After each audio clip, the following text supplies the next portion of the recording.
যারা গুরুত্বপূর্ণ আপডেট নিউজে দেখার জন্য ক্লিক করেছেন, ভিডিওটি দেখতে লাইক দিয়ে কন্টিনিউ করা অনুরোধ জানাচ্ছি। আসসালামু আলাইকুম বন্ধুরা, নতুন করে এইচএসসি পরীক্ষা এলো জরুরি নির্দেশনা। তো কি এমন জরুরি নির্দেশনা দিল শিক্ষা মন্ত্রণালয়, আজকের এই ভিডিওটির মাধ্যমে জানতে পারবেন। সো অবশ্যই ভিডিওটি প্রথম থেকে শেষ অবধি দেখার চেষ্টা করবেন।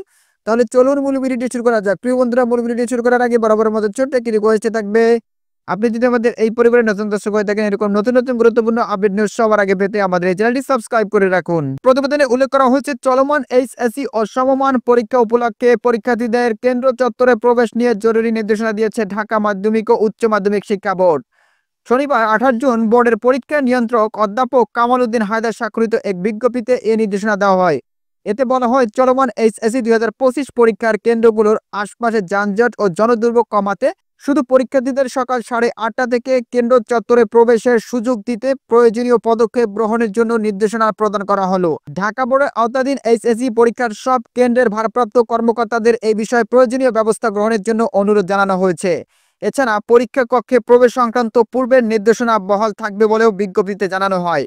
উল্লেখ্য, গত 26 জুন থেকে সারা দেশে একযোগে এইচএসসি ও সমমান পরীক্ষা শুরু হয়েছে। এবার প্রায় 12,51,000 শিক্ষার্থী অংশ নিচ্ছে। বোর্ডের প্রকাশিত রুটিন অনুযায়ী এইচএসসি ও সমমান পরীক্ষা চলবে আগামী 10 আগস্ট পর্যন্ত, আর ব্যবহারিক পরীক্ষা অনুষ্ঠিত হবে 11 থেকে 21 আগস্ট পর্যন্ত। তো প্রিয় শিক্ষার্থী বন্ধুরা, এই ছিল মূলত আজকের আপডেট নিউজ। এই বিষয়ে যদি আপনাদের কোনো ব্যক্তিগত মতামত থেকে থাকে তাহলে অবশ্যই কমেন্ট করে জানাবেন। পরবর্তীতে নতুন কোনো ভিডিও নিয়ে আপনাদের মাঝে হাজির হব। সবাই ভালো থাকবেন, সুস্থ থাকবেন। আমাদের ইউটিউব চ্যানেলটি সাবস্ক্রাইব করে আমাদের চ্যানেলের সাথে থাকবেন। ধন্যবাদ সবাইকে।